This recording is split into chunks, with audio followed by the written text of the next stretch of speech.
What up? This Mac, and you are now watching Nolazine, baby. If you ain't on Nolazine, you ain't on. Gotcha, man. I want to give you flowers while you can smell it. You know, and the dope part is he just signed both of the Nolazine walls. Y'all can only see one. And so now. Where we at? We at right here. And so every time y'all come in, you're going to see that, you know, with that signature in that face up there. Man, and also, you know, if I never got a chance to really tell you, but I'm like, welcome home as well. Oh, appreciate it. So, you know, but normally, you know, but I focus on just music interviews, but I want to hear, like, what's your story from the beginning? Because everyone don't really know your full story. Like, a lot of people don't know you was a signed artist at, like, probably, like, 11, 12 years old, correct? Yeah. So, in 1989, a guy from my neighborhood who is actually a New Orleans legend, Gregory D. He right behind you too. Yeah, right there. Right down there. A New Orleans legend. I'm gonna tell you before you go forward. A funny joke is I always hide that name, and people don't even know if that's Manny Fresh. That's Manny, yeah. Yeah. And look, and it's crazy because he used me and my crew. I had a little 5-man crew back in the days. It was me, my cousin Wiz, my homie Meef, my homie G, Gator, and it was one other person I'm missing. Me, Wiz, G, Gator, and that was pretty much the core of the crew. And when it started, right? And we used to rap every day, all day, man. We talking about mid-'80s, 85, 86, right? 84. So, one day Gregory D told me, he was like, yo, when I get on, I got you. You know what I mean? He said, I got you, Lil Mac. And, you hear that from people, and I was like, all right, cool.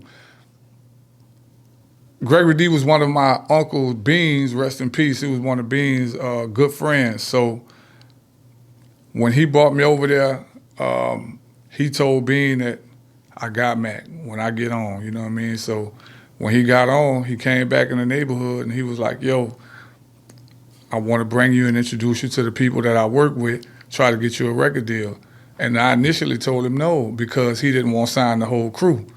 It was 5 of us, and I was hell-bent on, got to sign the whole crew. So, of course, I was a kid, didn't know no better. He went and talked to my parents, and after talking to my parents, they basically convinced me that if you get on, then you can bring your friends, right? So I had one stipulation with that. I had to bring my cousin Wiz. So me and my cousin signed our contract. Me and Wiz signed it in 1989, I believe, to Yo Records. Yo Records was a record label from Dallas, actually. They had the guy who owned the label was an affiliate. Either he was a manager of Too Short or somebody like, he was either a manager or something for Too Short. But he had Gregory D, he had a guy named Ron C on his label, a group called Nemesis, and a couple other groups. Well, I signed, and what they were trying to do was they were trying to turn me into like a Will Smith type, Fresh Prince type artist back then. But I really wasn't feeling it because, I'm from Uptown, and for me it was like battle rap. That's all I wanted to do was just get on the mic and just battle anybody because that's what I kind of come up doing in the neighborhood. But they were like, from a grown-up standpoint, they were like, it would be marketable if they, marketed me a certain way. And I really was bucking against it. And in hindsight, I think about it that maybe I should have ran with it. You know what I mean? Maybe my break would have came sooner had I just engulfed myself in that. I think about that sometimes. But at the end of the day, it really wasn't me. So it was going to be conflicting. Needless to say, but I released the first album called Lyrical Midget in late 1989 or early 1990, somewhere around there. Manny Fresh produced the whole album. He produced every track. Me and him was up how old was Manny Fresh? For the all day, all night. Manny had to be probably 20. He might have been 20 because he was the youngest out of their crew. And Manny kind of taught me how to break my songs down and put them into bars because when I met him, when we were recording, I just wrote run-on rhymes. My rhymes were never ending, you know what I mean? And he was like, nah, Lil Mac, you got to put 16 bars here, then you got to put an 8-bar chorus. He kind of taught me what bars was and all of that. And I don't want to understate that Gregory D was the person who basically introduced me to the industry. He introduced me to Manny, and that's who started working on my tracks and stuff. So yeah, that's how far back it's been. But it's been on ever since, huh? Yeah. I mean, it was. I can honestly say that I knew at 7 years old what I wanted to do with the rest of my life. You know, not many people, I think, trust their gut that much. And I don't know if I trusted my gut that much. I think I just was stubborn. I was such a stubborn kid that I was hell-bent on doing that. Gotcha. And I don't know if no one ever asked you this, but at 12 years old, how did your parents react? You know, putting music out. Yeah, man, I begged my family to sign their contract. I'm talking about begged my parents to sign their contract, and they saw that it was something that I really wanted to do. So the stipulation they made with Gregory D and Manny Fresh was like, if his grades go down, that's it. You know what I mean? So I had to do my end of the bargain. So I had to hustle hard in them books. And so I became a straight A student at one point just because I wanted to make sure I was able to go do the music. And I was up all night, man. Man and them used to have me in the damn studio. I'm talking about the 2, 3, 4 in the morning. So much they had me drinking coffee. I'm 12 years old. I'm drinking coffee, trying to stay up. And then I got to go to school at like 7 in the morning, 8 in the morning. So I used to be in school crashing out, like just fall out. You know what I mean? I get my work done early and just be ducking out. The funny part about you saying, you was drinking coffee because, back in the day, it was a myth that if you drink coffee, it's going to stop your growth if you're a kid. Yeah, if you're a kid. But you over 6 foot tall, so... Yeah, it didn't work. It didn't work. And guess what was crazy is I don't drink coffee. Dang. I don't drink it to this day. I still don't drink Probably because of that. Dang. Because, I was drinking it, I was like 12, so I guess now that was the only time in my life that I drank coffee. Gotcha. So I got this one question still on that topic before we leave. But at 12 years old, in like 1989, it was 1990, how the girls were treating you at school, knowing that, you was a rapper and you had like a record deal? It was mixed reaction. You had some girls that were like, I like him, this is cool, we got a celebrity guy at our school. And then you had other girls, this is New Orleans. So you know how I go, New Orleans don't care who you is. So you had some people who I think were purposely just like not wanting me to get their attention. You know what I mean? Just pretty like, I don't care about him. You know what I'm saying? Like, so it was kind of mixed. And looking back, it was funny. At the time, it wasn't funny to me. It hurt my feelings when somebody was just like, yeah, I ain't tripping on him. But, when I look back, it's kids. It was some people were excited. Some people wanted to hang with me. And then you had other people who, guys and girls who just was like, man, F him. You know what I mean? So, back in the day, like in 1989, around that time, they didn't have too many like 12-year-old rappers. Right. They had people probably 16, 17, but 12. Yeah, 12 was different. School. Yeah, and look, the album dropped, I think the summer after 7th grade. Dang. The summer, so when I came back to 8th grade, yeah, I was that dude at school. Right. You know what I mean? Gotcha. So, but years passed. And so what happened with that situation? Like, did y'all just part ways or like what happened after you dropped the album? Now, interesting enough, I stayed on Yo Records until I think 92. I think that's when my contract ended. And I mean, just to be frank, I didn't make no money on that label. I think the only time I ever got paid was Manny paid me one time for a concert. You know what I mean? And so, other than that, I'm thankful for the experience. I learned a lot. I got to see a video done because, we shot a video for I Need Wheels, and we were up like 6 o'clock in the morning till late in the evening just shooting the video. It was like when videos were videos, when it was a day worth of work. It wasn't just somebody, and it was very expensive. So it was just different. We had a cameraman. We had to rent. I remember us like, we reserved the streetcar for like a certain couple blocks we had reserved, and they had people on it. They had the driver. We had to rent that whole little stretch of St. Charles from like around Audubon Park, a few blocks down. So we had to do that. That shit was expensive.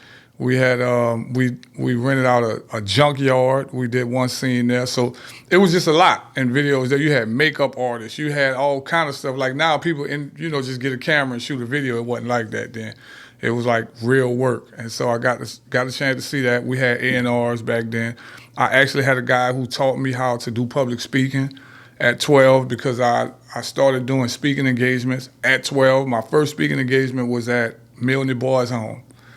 So you just had you had the you had a machine back then because that's how records were put out. In this day and time, it's a little more independent and people pretty much do all of the work themselves. But back then, it was like a staff of people doing different things. Yeah, the PR with all kind of things. Yeah, yeah. Gotcha. So I believe in that situation, and going back from being signed to like unsigned again. Yeah. Like for the people who don't know, I'm like, what did you do to I'm like I'm a buzz as a teenager all the way up until the point of like No Limit. Yeah. So after I left Yo Records, that was in '92. I signed my next record deal in I think like '94, '95. That was with Ionic Records. Ionic Records was located on top of Canal Place. Okay. It was like on the 25th floor. They had like a state-of-the-art studio there. All of the big-name New Orleans legends used to record there. I'm talking about from Aaron Neville to, everybody. It was like this big state-of-the-art studio. So I signed with them, me and my homegirl Storm. We signed as a group with Ionic, and we did a single called Mad or Jealous in like 95, I think. It was like 95 or 96 it actually came out. But so I was still, recording even in between record deals, I was recording with my homies from the Psycho War. We were just always creating, making songs, and it always was, for me, I always felt like I was one ear away from a record deal. I felt like if the right person just hit me, that's it. That's how, that's how I really, felt about my talent. And somebody eventually heard me, and when they did, signed again. So I was with them for about a year or two. I was with Ionic, and that's when I ran into P in '96, late '96, early '97. I ran into P, and I think I had to get off of Ionic Records to sign with No Limit because I was still signed to Ionic Records. Gotcha. Because I always thought that just everybody mainly came from KLC. Yeah. So I didn't know how you came, so I wanted you to tell the story, Nah, I came from Ionic Records. I used to be at KLC spot because he's from the neighborhood. I'm actually from a couple blocks down from KL. And so I used to go over there, me and Soulja Slim would meet up over there, get in the studio, do our thing. I did a song for Cain and Abel in the basement where KL was recording called God and Guns. It was on their Seven Sins album, and P heard it. And so that's kind of how he got a whiff of me. And I did another feature for Mia on a song called Mama's Family. So it was two songs that I did that kind of got his ear. And that's when I met him eventually at Cain and Abel's Gangsta-Fi video shoot. And we talked, and at the time, I liked what his vision was for what he wanted to do. Gotcha. Because, a lot of people used to have this theory like Cash Money and I'm like No Limit artists couldn't actually work together. Right. And like a lot of people kind of forgot that you was on like BG first album. Yeah, so how that happened is Ionic Records, the studio, right. State-of-the-art studio. So Chopper City was recorded there.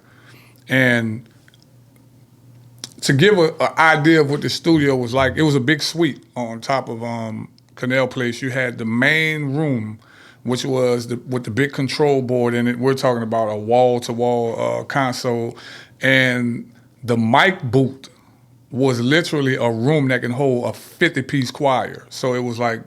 It was something like you saw in the movie, Rich. Yeah, something like you saw in the movie, exactly. And so that was the main room. But then they had pre-production rooms in there as well. Like you had Studio B, then you had a pre-production room, and then I had my own room because the guy who owned it gave me a room and they had like a few like a keyboard, drum machine stuff in there, and he just told me just create, Mac, just get in there and create. So every day I left school, and then even after I graduated, I just used to go in there every day after work and just be creating. So I was in there one day creating, and they used to rent the studio out to different artists, right? So Cash Money just so happened to be in there recording BG's Chopper City album. Bun B had come through there, all them had, was over there. So that's why I met Bun B. Odd thing is, I'm in the room, BG came in there and was like, Mac, come check this beat that Fresh working on in this other room out. I want you to come here and tell me if you got something for it. Now, backstory with me and Doogie, we grew up in the same area. You know what I mean? Doogie is VL is where he came of age, right?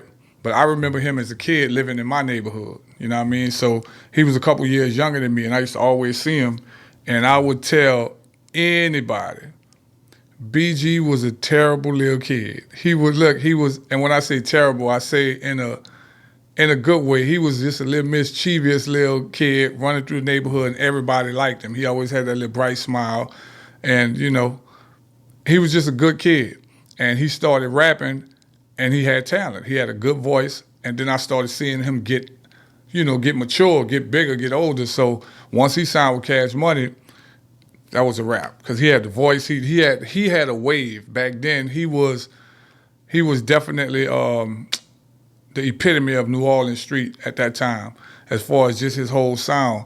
And so they were in there recording. He came like, oh man, I want to check this out. So I checked the beat out, went in there with Fresh, and we laid it down. Man, I laid down a song I already had called Cops and Robbers. I just took two of the verses and put it on that. And then he went downstairs, wrote him a verse, came back upstairs, and we just did it. And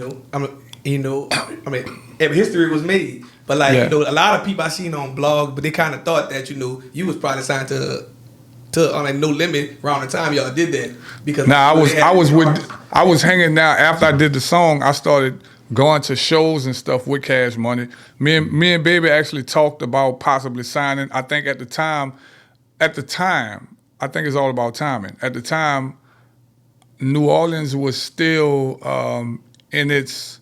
It was growing. They were growing, and they wasn't really ready for an East Coast sound at that time. Like the rappers in the city back then that were more East Coast influenced, it was only a small group of us, and there were only certain spots in the city where we can go to either rap or to even hear, the kind of hip hop we liked. And the House of Blues was one of the spots, Cafe Istanbul was one of the spots. And so it was just a small community. So having said that, I think at the time, Birdman, I don't think Baby I don't think he knew how to market me. Right. You know what I mean? I just didn't think because remember at the time they were still local. It was still regional and local. So I think if he'd have been national, it would have been a no-brainer, because you're selling records now all over the country. I can market someone with that sound because I know where to sell it at. But back then, I don't think he understood. Birdman was trying to figure out, can I make him a hot boy too? But he ain't rapping. So the hot boy. And he literally told me, man, he was like, Mac, man, he loved my style. He loved the way I rapped. He just was like, man, but I need you to talk about, talk that talk, with the guys. And I'm just like, all right, but I told him, all right, but when I walk off, I'm like, I'm gonna do me, man. That ain't me. I'm gonna always do me. So, so I learned a lot though from hanging around them and hanging around Slim, because Slim is like a doctor. He sits down and strategizes, and I just learned a lot from being in their presence. So by the time I signed with No Limit, it was a no-brainer for me, because I had just quit my job. I had the last job that I had before I signed with No Limit. I was a damn security guard across the river. And so I quit the job, I did the songs with Cain and Abel, Mia, and P sent the check. So I give credit. If I give criticism, I'm also gonna give credit. P the first person to ever give me a check for rapping. Oh, so you never had a check for all the record labels you signed to? Never had a check. That's crazy. So Percy Miller is the first person to give me a check. And you know, like some people probably in history, you know, just if you listen to World War III or, you know, or other songs, you would probably think that, you know, you wasn't working or had no job. They probably thought you was just in the streets all day slinging. Yeah, yeah. But you really like had jobs and trying to like focus on your career. Yeah, so my connection to the streets is, I mean, that's where we from. You know, we really don't get to pick and choose where we live growing up when we kids. We don't really get to pick our environment. So my environment is what it is. And it had, I think, some impact on my decision making. I think it had some impact on just my swag and who I am. I think it did. But I can't discount that the biggest influence was my parents. You know what I mean? My parents, you know, shout out to them. They are married still now. My parents been married for 49 years.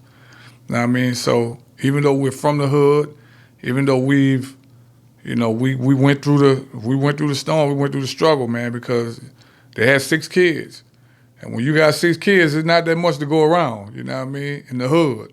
So we had to make it work. You know, a lot of times, you know, sometimes, you know, I can't say I went hungry for an extended period of time, but sometimes I went hungry. Sometimes, you know, we had to move a lot, you know what I mean, because bills get overwhelming, you know, all that happens, right? But because I had a father and a mother in my life who, you know, they didn't make excuses, they made things happen. And so that was my mentality. And I don't knock nobody for getting in the streets and doing what they got to do, because I don't think nobody wants to take them type of chances unless they're a fool and, you know, take them chances when they don't have to. But I'll say the drug game for me in the hood just didn't pay enough. You know what I mean? I didn't see. Yeah, but the risk wasn't, worth the reward. Yeah, the risk wasn't worth the reward. Not in the hood. Had I met a drug dealer with a Ferrari, I probably would have sold drugs. But, you know, the drug dealers I know, they live next door. Y'all rent the same as I was, so I mean, hey, my dad go to work every day. You needed to meet a drug dealer, have a condo with the... Yeah, if I'd have met a drug, because I didn't know. As a kid, I didn't know, you know what I mean? I didn't know who the big man was. All I know is all my partners on the corner and them dudes around here, man, they live with their mamas. They live in this little broke down ass trap house. I ain't know it was a trap house. Yeah. Hey, but all they had enough money for, you know, some Jordans. Some Jordans. On the starter. Yeah, they living for a starter, the Jordans, and going to the club. Yeah. And that just wasn't enough for me. I was like, nah. I was like, nah. So for me, the people on TV had money. And that's why my mind was set on, I got to get famous. I got to do this music stuff. And little did I know, a lot of those people really didn't have any money, but I'm glad I didn't know no better, because that gave me something to work towards. Well, I want to give you a shout out for just even staying focused and being a music artist, being signed to all those different labels and not receiving a check. Yeah. Like, you know, like so many people probably would have gave up. Oh no! In this day. Yeah. Don't give up. You know, don't get it twisted. There were days when I was pissed, but I ain't never gave up. Like, I always had my heart set on, like, yo, I'm one ear away. If I just get to the right person hear it. I was, you know, I can say, I don't know if it was confidence or just stupidity or audacity. You know me, I just was audacious. I'm gonna tell you a funny story. Man, when I was about, I think 9 or 10 years old, I recorded a tape on the porch with me, my cousin, and a couple of my partners. We beatboxing and rapping, right? Beatboxing and rapping. Didn't have no equipment, didn't have none of that. Man, I was so determined and didn't know no better that I walked. Me and my friends walked to WYLD. I'm like 9 or 10 years old. I walked to WYLD and gave my tape to the DJ that was there, because I thought that that's how songs got on the radio. I thought you just bring them your music and that's how I get on the radio. I was 10 or 9. The guy who was the DJ at the time, I think it was DJ Shotgun or something like that. And I never forget, I brought this man a demo that we recorded on my grandmother's front porch. You could hear people walking in the background, cars passing, but we thought that that's how, yeah, we thought that that's how music get on the radio. We were that determined, or I was just that stubborn, I would say. But the crazy part is a lot of people still don't know, but to this day, how music really get on the radio. Like, right. It took me to probably 21 of being around like Juggy to like know, like it's like a real system. It's a real system. It's a payment plan, all kind of stuff. Yeah. But like you know, just young listening to like, you know, like Wild Wayne on the radio, just like, man. And he'll be having people call up every 9 o'clock props. You would think that you could just give your music to Wild Wayne in the streets and just automatically go on the radio. Right. And shout out to Wild Wayne, because Wayne is one of the people that was really, really trying to help me get on. He was really trying to help me get a deal back then. Man, I can't even remember when I met Wayne. It felt like I've been knowing Wayne forever. He's been on the radio. He's gonna start messing with him. He's been on the radio forever. Wayne lived uptown. He lived across Claiborne from my neighborhood. So I used to be part of the crew that carried the equipment for Wayne. We did all that. And so Wayne is who introduced me to Kevin Lyles, who was an executive at Def Jam. And that's how, you know, I got the connection with the interest from Def Jam. And so yeah, Wayne been a big advocate. I did the 9 o'clock props theme song. Me and my homegirl Storm did the theme song for 9 o'clock props before. Yeah. I ain't gonna lie to you, like, man, the first time I heard you rap, I'm like, man, I thought you really went from New Orleans. I'm like, yeah, most people didn't. Most people didn't. What he's rapping about, he's rapping like he's from the East Coast. Right, and that was the influence. Yeah. It was only a few places. When Q93 didn't want to, I felt that Q93 at the time I didn't know no better. I didn't know that, you know, this is a business. You got to play with the community that you play for won't. I didn't know that. You know what I mean? So in my mind, I'm like, oh, they hating. They don't want to play my stuff, right? So I started going by WTUL, which was Tulane's underground station.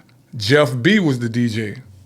A lot of people don't know that. Jeff B was a DJ. Either, but I know Jeff B well. Yeah, Jeff B was a DJ. Shout out Jeff B. While we started. Yeah. But I ain't like the first time I was very influenced by you when I first heard Best Friend, and I really was exposed to your music when I heard but that's hip hop. Now that's hip hop. I'm like, dang, he's a whole he rapping on a whole different level than most New Orleans artists. Like the only artist at that time I was like either could like see that type of hip hop for me like Juvenile, but I'm like, man, like Mac is really rapping on a different level than your average artist, because everybody else mainly rapping about what's going on in New Orleans. Right. You rapping like something that everyone can actually, I'm like, relate to, but like it just had to get to more places. Yeah. So, and I guess that just, man, I was a Rap City head. I used to come home from school every day, run to the house just so I can watch Rap City. You know what I mean? So I used to hear all of the music from all over the country, and I just always had my mind focused on being the best rapper in the world. I didn't want to be the best rapper in New Orleans. I wanted to be the best rapper in the world. So, you know, I was focused on just a wider picture. And just shout out to Juvie, because, you know, I remember when Juvie was in between record deals back then.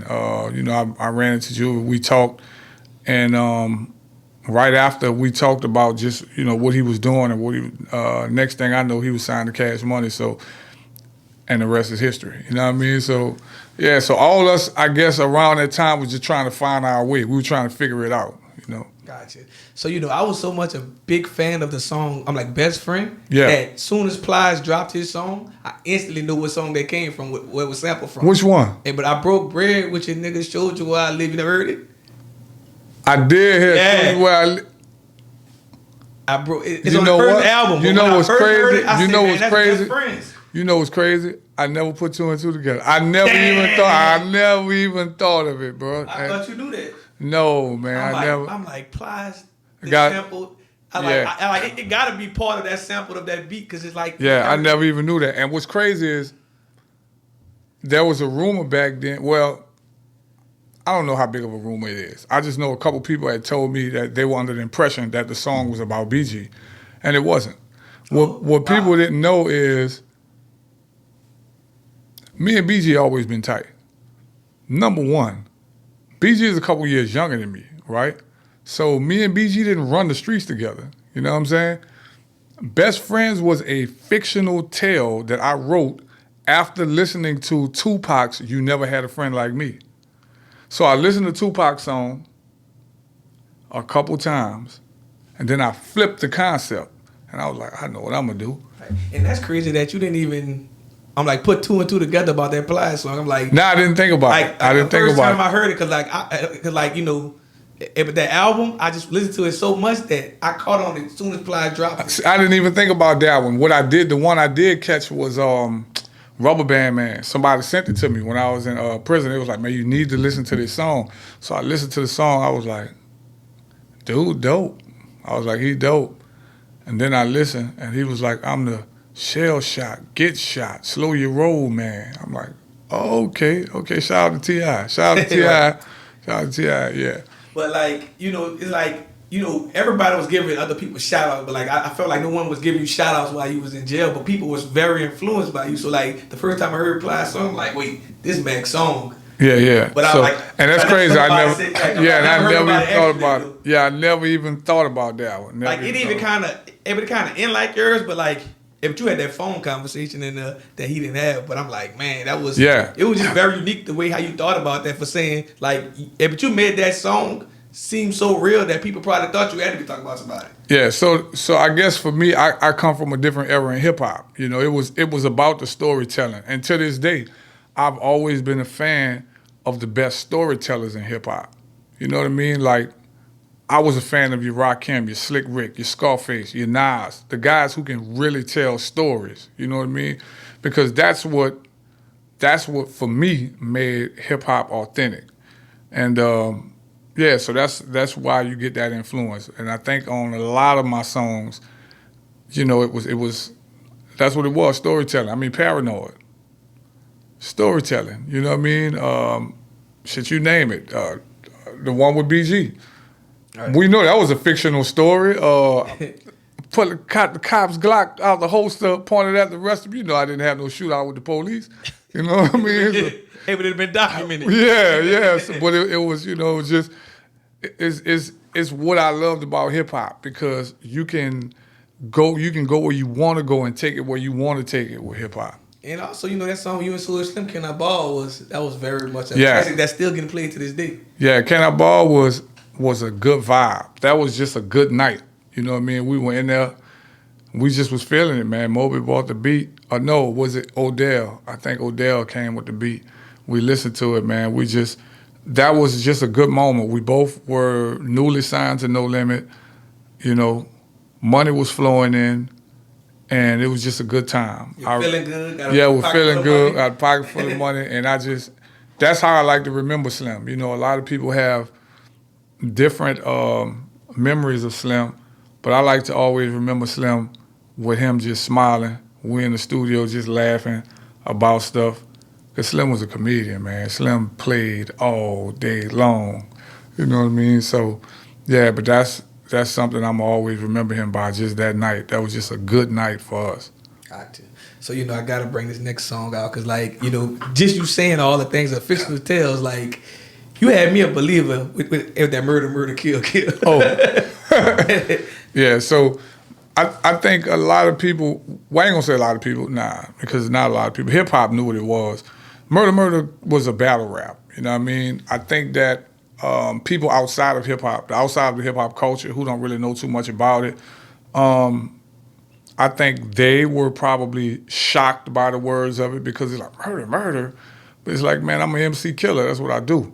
Put somebody in front of me on that mic, I'm a slam. That's what I'm a battle rapper by nature. That's how it came. That's how it all started for me. So, and that's what Murder, Kill was. It was me taking a military cadence, because there is a military cadence where they're saying murder, kill. You know what I mean? So I basically just took that military cadence, flipped it, and turned it into a chorus and just wrote a rap to it. And Soulja Slim actually was initially supposed to be on it because he the one told me to change it to Shit's Real. Cause I was saying it's real at first. I was like murder, murder, kill, kill. It's real. Slim was like nah, Ron. Say shit's real. It sound like him. So I was like, all right, yeah, shit's real. I was like, yeah, let's roll. But we came up with the beat because me and KL was riding in his Suburban one day, man. We was in the Suburban listening to the Batman Returns soundtrack. Yeah, it was the Batman soundtrack. KL wanted to get it because they had a song called The Riddler on there by Method Man. And KL loved Method Man. So we went, got that. We listened to it. We sitting in this truck. And this song came on by, I can't remember the name of this group, but it was called The Hunter Get Captured by the Gang. And when I heard it, I was like, I want that, KL. It broke down, ba-boom, boom, ba-boom, boom, ba-boom, ba-boom. I was like, I want that. You know what I mean? So we got in the studio, we put it together, and you know, the rest of history, KL the Beast. And actually, with that being said, so far, just all the beats you ever heard him put out, like, what can you say is that one KL beat that you wish you had a chance to rap on? It's Your Dog. Okay. By Six Shot. Oh yeah. It's Your Dog. Bam, bam, yeah, that's bam, yeah. bam, bam, bam, boop, boop. That's one of my favorite KL beats. But my top two is that and that Fiend. Which one? Oh yeah, that's talking how I got brand. Noah. Look, I like Womp Womp. Yeah. I love Womp Womp. Right? I love. I bring it. Man, that talking boom, boom, boom, boom, bam, bam, bam. Man, that shit there. When I first heard, that's probably a tie for my favorite KL beat with that It's Your Dog. And he took that to a whole nother level. And Fiend, and I also, man, I just got to give up the Fiend flow on there. Man, Fiend flow on Talking Like I Bring It was just, man, I walk it like I bring it like it was legendary. Yeah. Gotcha. So I had to speak on murder because I know, but you done like multiple, like documentaries on it. So like, do you feel like that song actually kind of hurt you? But when it was time to actually go to like court, it did unintentionally. It wasn't supposed to. It wasn't supposed to be used because it didn't have anything to do with the case, and that's why me and my wife has been a part of a collective that pushed to get a bill passed in New Orleans in Louisiana that is now law. It's called the Restoring Autistic Freedom Act. You know what I mean? And we got that done. No, it's Restoring Autistic Protection. That's what it was. The RAP Act is the name of it. We got that done because I felt that shouldn't happen to nobody. When I got out, the first thing she asked me was like, baby, what you want to do? I said, what I want to do is stop what happened to me from happening to anybody else. So we got to work. And she spearheaded the initiative. She talked to the right people. We aligned ourselves with the right individuals, and we got it passed. It became law in 2023 in Louisiana. They can't use song lyrics as a character witness against you in court because that's the way in which it was used for me. You know what I mean? It was used as what's called propensity evidence, which is to say that because this person rapped these type of lyrics, he has the propensity to commit these type of acts. You know what I mean? They couldn't use it as actual evidence because it had no relation to the crime. It was just used basically to paint me as a bad guy. If he rapped these kind of words, he's a bad guy. And I think that's erroneous. I think it's messed up. I think that's right. I had a teacher that, she used to just put us in all kind of scenarios, and she used you and C Murder to like show us what people would do y'all in court. Yeah. So she was like, C Murder. She said, what are you in jail for? She like put everything, if the C stand for criminal. And I'm like, dang it. She showed us this way in 2003. Yeah. So I was like, dang. So I could only imagine what the people were like trying to do you in court. Yeah. So they basically, and what they also did was they spliced two songs and put them together to make one statement. They wanted to create the narrative that they created the narrative that they wanted for the jury, right? So they took a piece of Shell Shock.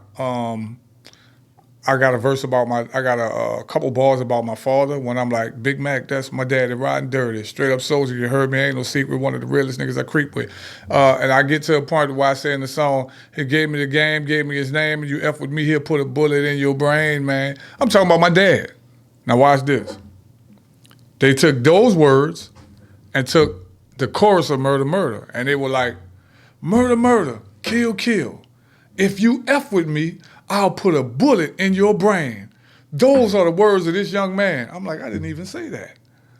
That's not even what I said, you know what I mean? But this is the picture they wanted to paint for the jury, and it worked. Evidently, it worked for them, but it only worked because it was a rigged jury. Let's just keep it 100. It wasn't like a jury of my peers. It wasn't an impartial jury. This was a rigged jury.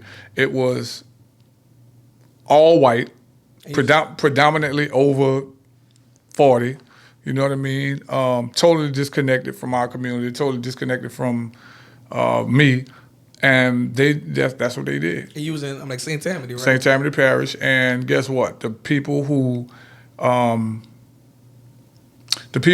played a major role in this happening were the sheriff and the district attorney, who are both now convicted felons. You know what I mean? The sheriff of St. Tammany at that time was Jack Strain. Jack Strain is now in prison with 4 life sentences for molestation and child rape and incest, dating all the way back to the 70s. This was a guy who was in power in St. Tammany for 30 plus years.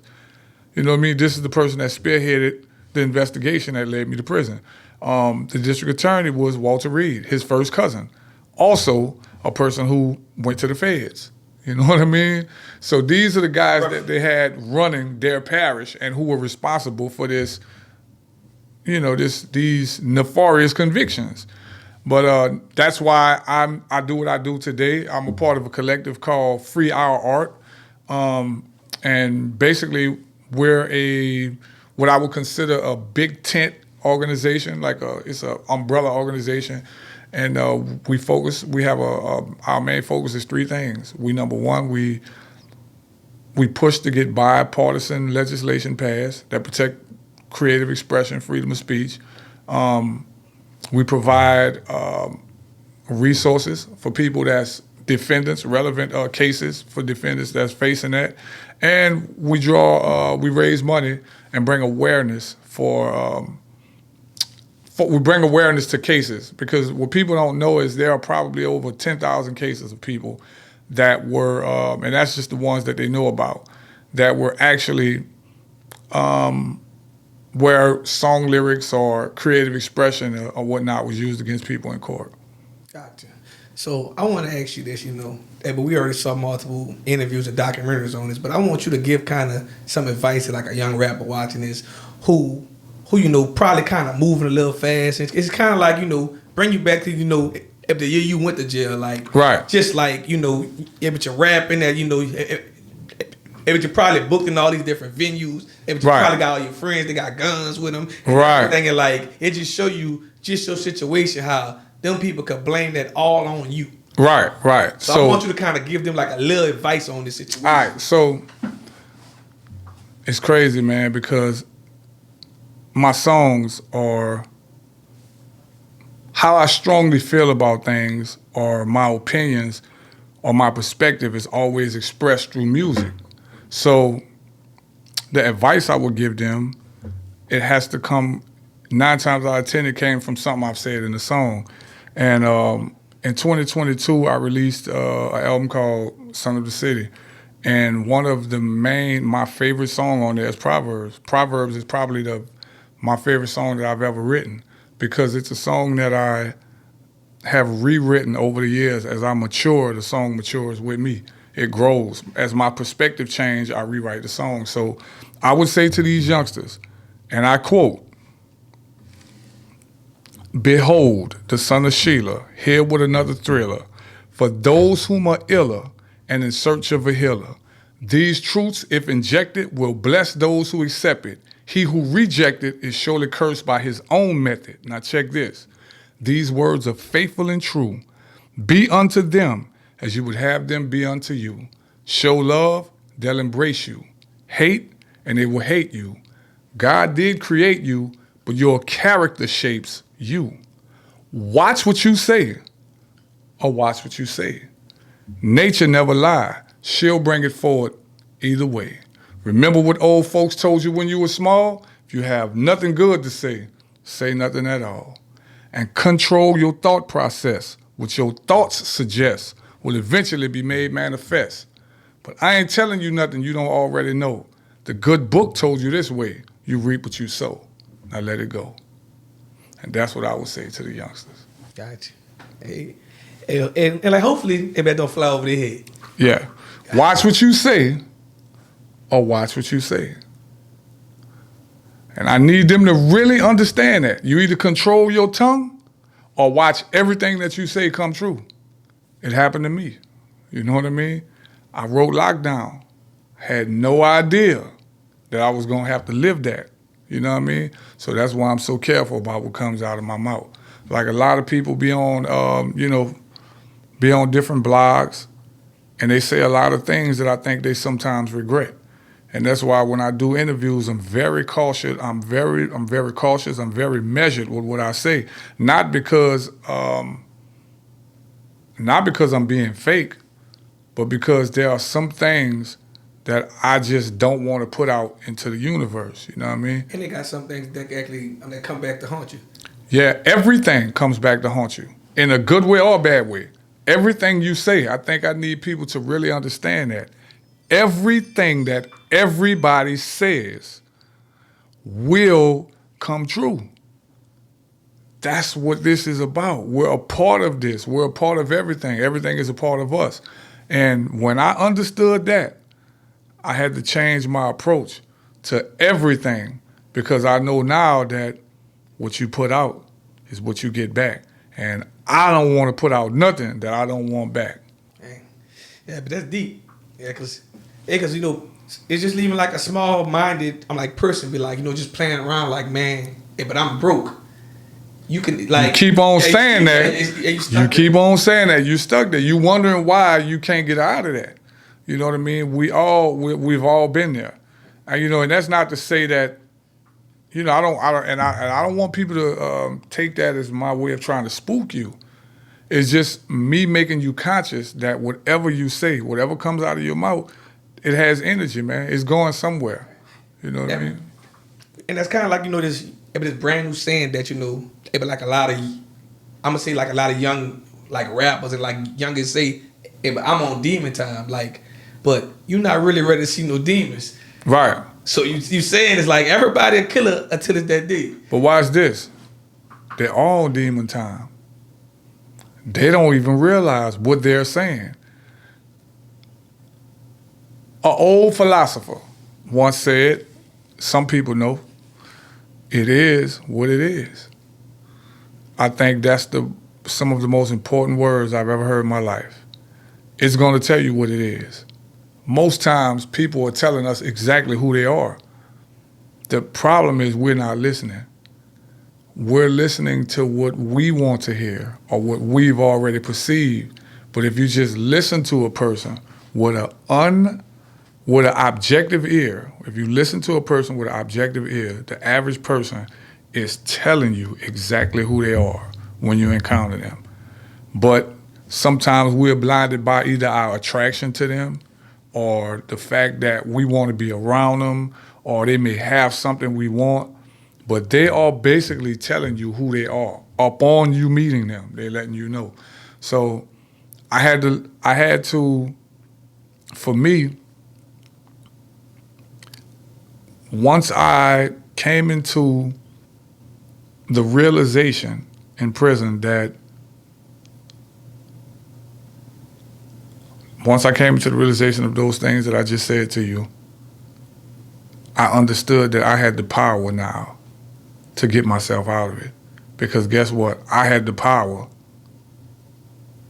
to put myself in it. So now I had to get myself out of it. And when we say I have the power, did I want to go to prison? Hell no.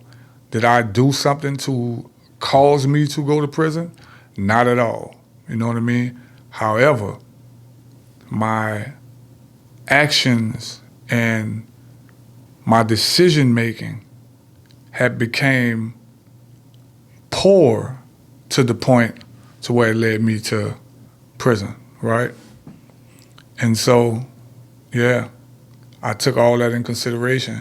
And With the power of the tongue. once I realized you got the power now, McKinley, to turn this around. And that's when my journey to freedom, began. Gotcha.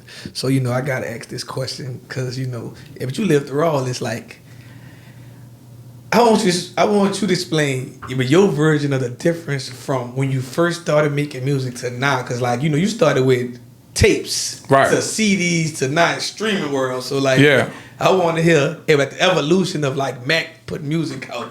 So when we started, it was cassettes.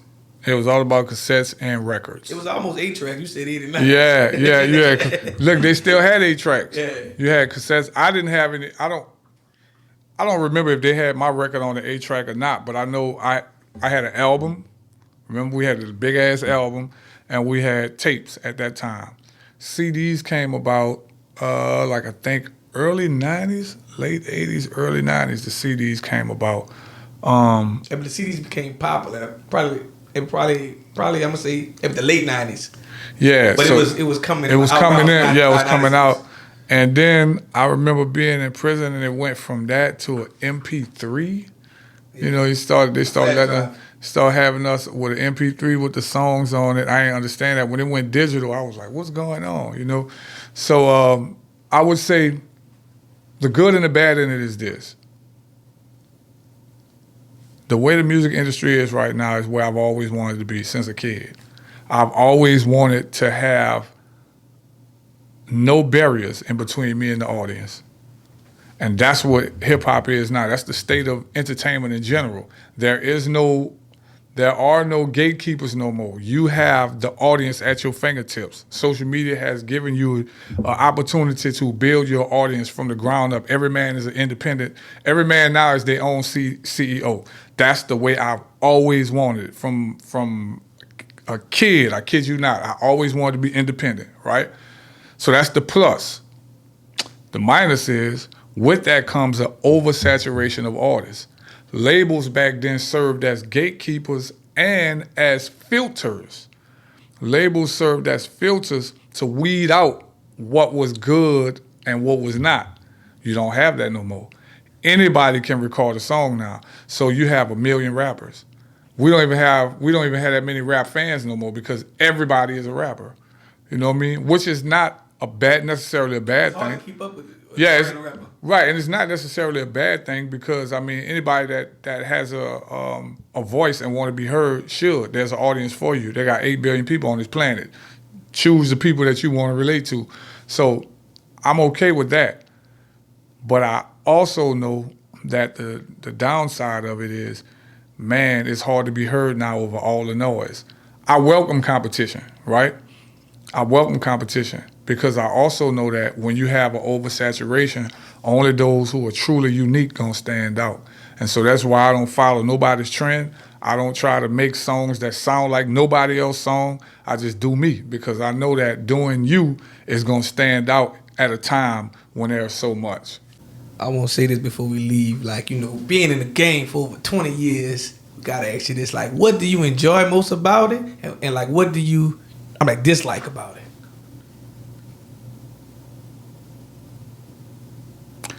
Man, I love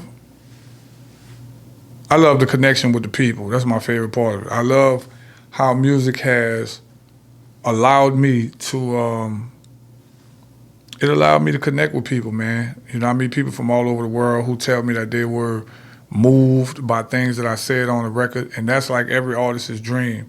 Some people, for some it's about the money. For some people it's about a status symbol and all this.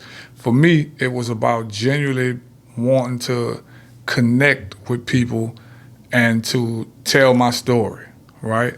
So I think that's the greatest gift I've been allowed to do on this planet is touch the people with my art. So that's my thing that I love so much. I don't think there's anything about it I hate. What I do, I dislike some aspects of the business side of it. Because like everything else, when business is involved, you're gonna always have shady characters And I think a lot of artists, a lot of great artists over the years have been, I would say, they've been shaded by, not shaded, they've been, I guess, messed over by a shady businessman. You know, you have a lot of great artists that they were great artists, but they weren't good businessmen. So 9 times out of 10, they got with someone who pretty much played them. You know what I mean? And that's the downside of it.